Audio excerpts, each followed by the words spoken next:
ওয়াকফ সংশোধনী বিল 2025 আপনারা অনেকে জেনে থাকবেন ভারতবর্ষে প্রাতিষ্ঠানিক জমির মালিকানা সবচেয়ে বেশি হলো ভারতের রেলওয়ে এবং সেনাবাহিনীর। তৃতীয় সর্বোচ্চ প্রাতিষ্ঠানিক জমির মালিকানা হলো ভারতের মুসলমানদের ওয়াকফ বোর্ডের জমি। 8.7 লক্ষ সম্পদের মালিক হলো মুসলমানদের ওয়াকফ বোর্ড।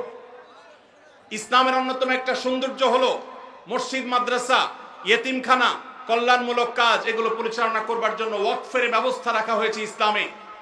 কেউ তার জমি জীবদ্দশায় ওয়াকফ করে গেলে কিয়ামত পর্যন্ত সেই জমি যে উদ্দেশ্যে ওয়াকফ করে যাওয়া হয়েছে সে উদ্দেশ্যে ব্যয় করতে হবে। ওয়াকফের জমি কেউ বিক্রি করতে পারে না, এক্সচেঞ্জ করতে পারে না, দখল করতে পারে না। যে উদ্দেশ্যে ওয়াকফ করা হয়েছে এটার পরিপন্থী কোনো কাজ করা যায় না। ওয়াকফের এই চমৎকার উদাহরণের কারণে পৃথিবীতে কল্যাণমূলক কাজ আজীবন বেঁচে থাকবে। সেই সাস্টেইনেবল ওয়াকফের মাধ্যমে সাস্টেইনেবল ডেভেলপমেন্টের ব্যবস্থা ইসলাম রেখেছে।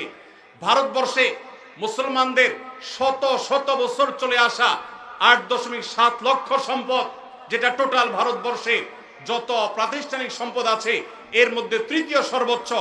সেই সম্পদ আজ ভারতের হিন্দুত্ববাদীরা গ্রাস করবার জন্য নতুন করে সংসদে বিল তারা পাশ করেছে। আপনারা জানেন এই বিলে সুস্পষ্টভাবে বলা হয়েছে যে মুসলমানদের ওয়াকফ বোর্ড, যেটা নিতান্ত ইসলামিক একটা বিষয়, এটা এতদিন পর্যন্ত মুসলমানরাই পরিচালনা করে আসতো। এখন রাজ্য এবং কেন্দ্রীয় ওয়াকফ বোর্ডে দুজন অন্য ধর্মাবলম্বী অমুসলমান হিন্দু তাদেরকে বাধ্যতামূলকভাবে ওয়াকফ বোর্ডে অন্তর্ভুক্ত করার জন্য আইন করা হয়েছে। তার মানে মুসলমানদের মসজিদ পরিচালনার জন্য মুসলমানদেরকে ঢুকাইতে হবে কমিটিতে। এরকম ন্যাক্কারজনক, এরকম জঘন্য বিল আজকে তারা লোকসভায় পাশ করেছে। আমরা বাংলাদেশের এই প্রান্ত থেকে এই জঘন্য মুসলমানদের স্বাধীনতা হরণকারী, মুসলমানদের অধিকার খর্বকারী এই কালো আইন যেটা হতে যাচ্ছে সেটার বিরুদ্ধে আমরা তীব্র নিন্দা এবং প্রতিবাদ জানাচ্ছি। ভাইরা আমার, আমাদের দেশে পান থেকে চুন খসলেই যারা সংখ্যালঘু অধিকার বলে চিৎকার চেঁচামেচি করে আর নিন্দা জ্ঞাপন করে, তারা যুগ যুগ ধরে যে মুসলমান নিধন করে আসছে সেখানে সামান্য একটু গোশত পাওয়া যাওয়ার কাল্পনিক অভিযোগের ভিত্তিতে দিন দুপুরে মানুষকে পিটিয়ে মেরে ফেলা হয়। হোলির রং গায়ে মাখতে না চাওয়ার কারণে দিন দুপুরে পিটিয়ে মানুষকে মেরে ফেলা হয়। তাদের উৎসবের নাম দিয়ে মুসলমানদের মসজিদগুলোকে ভাঙা হয় বুলডোজার দিয়ে। যেখানে 1000 বছরের পুরাতন বাবরি মসজিদ ভেঙে সেখানে রাম মন্দির নির্মাণ করা হয়। ওয়াকফ বোর্ডের উপরে কর্তৃত্ব প্রতিষ্ঠা করার মাধ্যমে মুসলমানদের লক্ষ লক্ষ সম্পদ, এটাকে হিন্দুরা তাদের মতো করে মসজিদ মাদ্রাসাগুলোতে আরো বহু রাম মন্দির প্রতিষ্ঠা করার আইনি ভিত্তি তারা তৈরি করেছে।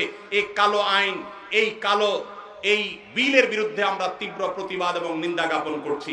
আমাদের দায়িত্ব হবে প্রত্যেকটা মানুষ ভারতবর্ষের মুসলমানদের বিরুদ্ধে এই ঐতিহাসিক জঘন্য যে পদক্ষেপ ভারত সরকার নিতে যাচ্ছে এর বিরুদ্ধে প্রত্যেককে যার যার জায়গা থেকে প্রতিবাদ জানাতে হবে। ওয়াকফ সম্পদ এটা মুসলমানদের অধিকারের ব্যাপার, সামাজিক এবং ধর্মীয় অধিকারের ব্যাপার। মুসলমানদের সে অধিকার থেকে তারা বঞ্চিত করছে। একের পর এক কালো আইন করে করে মুসলমানদেরকে বঞ্চিত করা হচ্ছে। আমরা নিন্দা জানাই।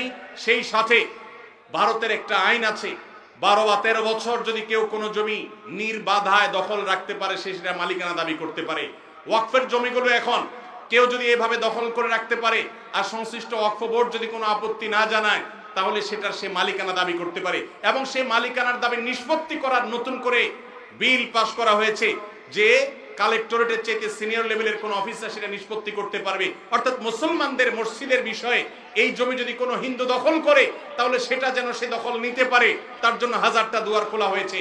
এটা ভারতবর্ষের ইতিহাসে মুসলমানদের বিরুদ্ধে তৈরি হওয়া সবচেয়ে কালো আইনগুলোর একটা, যেটা মুসলমানদের অধিকার খর্ব করছে, সংখ্যালঘুদের অধিকার খর্ব করছে।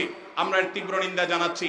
আল্লাহ রাব্বুল আলামিন ভারতবর্ষের মুসলমানদের অধিকার যেন তারা ফিরে পায় সেই তৌফিক আল্লাহ তাদের সবাইকে দান করুন। আমিন।